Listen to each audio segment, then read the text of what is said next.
اور یہ بہانے بنا لیے ہمارے لیے بخشنے کے. کیوں؟ اس لیے کہ اللہ رب العزت اگر کسی کو معاف نہ کرنے پہ آتا اور عدل کرنے پہ آتا تو قرآن پاک میں کوئی آیت تو ہوتی واللہ ذو فضل عظیم ہوتا کہ وہ اللہ تعالیٰ بڑا عدل کرنے والا ہے. مگر قربان جائیں اللہ رب العزت کی شان ہے، وہ علی کل شیء قدیر ہے، وہ علیم بذات الصدور ہے، وہ عالم الغیب والشہادہ ہے. مگر کیا ہوا کہ اللہ رب العزت نے پورے قرآن میں واللہ ذو عدل عظیم نہیں فرمایا کہ اللہ تعالیٰ بڑا عدل کرنے والا ہے. اگر عدل کرنے پر آتا تو لگے لگ جاتی، بڑے بڑے کھڑے ہوتے قطاروں میں اور بخشش نہ ہوتی. مگر اللہ رب العزت نے قرآن میں جہاں بھی فرمایا واللہ ذو فضل عظیم فرمایا کہ اللہ تعالیٰ عدل والا نہیں، اللہ تعالیٰ فضل والا ہے اور فضل عظیم والا ہے. اللہ تعالیٰ بڑے فضل والا ہے. اور صرف یہ بھی نہیں فرمایا اللہ تعالیٰ فضل عظیم والا ہے.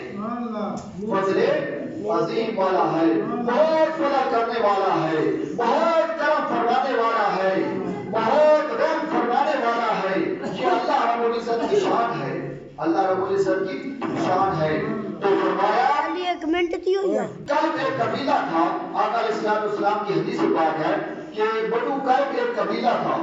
اور جب بھی کسی چیز کی مثال دی جاتی ہے اس لیے مثال دی جاتی ہے تاکہ لوگوں کو سمجھ آ جائے، لوگوں کو سمجھ آ جائے. اب ہوا کیا کہ ام المؤمنین حضرت عائشہ صدیقہ رضی اللہ تعالیٰ عنہا فرماتی ہیں کہ آقا علیہ السلام نے فرمایا کہ یہ جو شعبان کی رات ہے، 15 شعبان کی جو رات ہے، یہ اتنی فضیلت والی رات ہے، اتنی فضیلت والی رات ہے کہ فلاں جو قبیلہ ہے وہ کلب قبیلہ، اس پہ بھیڑ بکریاں بہت زیادہ تھیں، بھیڑ بکریاں بہت زیادہ، اس لیے اس کی مثال دی جا رہی ہے کہ اس میں آقا علیہ السلام نے فرمایا کہ لا تعداد بھیڑ بکریاں تھیں جن کی کوئی گنتی بھی نہ کر سکے، اتنی زیادہ.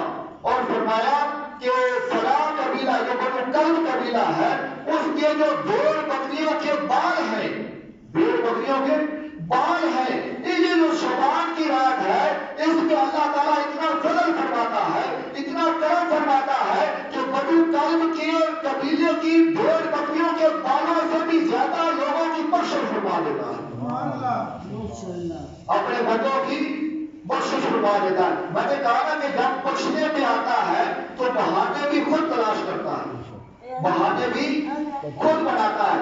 ارے بنی اسرائیل کی ایک عورت تھی اور زانی تھی، بدکار تھی، تو کوئی نیک عمل نہ تھا اس کا.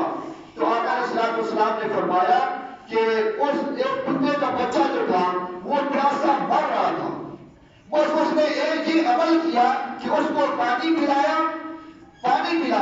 وہ پیاسا تھا اس کو پانی پلا دیا. اللہ رب العزت کو یہ عمل اتنا پسند آیا کہ اس عورت کو کی بخشش کر کے اس کو جنت میں ڈال دیا.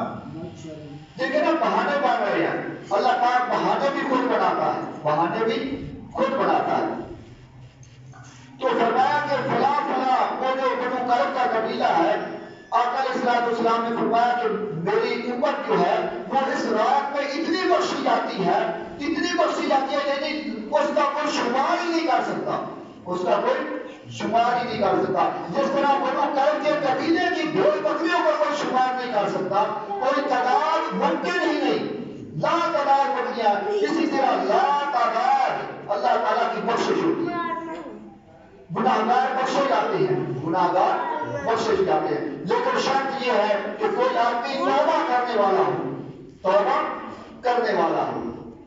آقا علیہ السلام نے فرمایا کہ اگر کوئی آدمی سچی توبہ کر لے یا سچی توبہ کر لے تو اللہ پاک جو ہے وہ اس کو اتنی خوشی ہوتی ہے بندے کی سچی توبہ پر کہ اگر ایک بندہ دیوکار ہے، تہجد گزار ہے، متقی ہے، پرہیزگار ہے، اس کے نیک عمل پر اتنی خوشی نہیں ہوتی، اتنی خوشی نہیں ہوتی جتنی اللہ رب العزت کو گناہگار کی توبہ پر خوشی ہوتی ہے، گناہگار کی توبہ پر خوشی ہوتی ہے.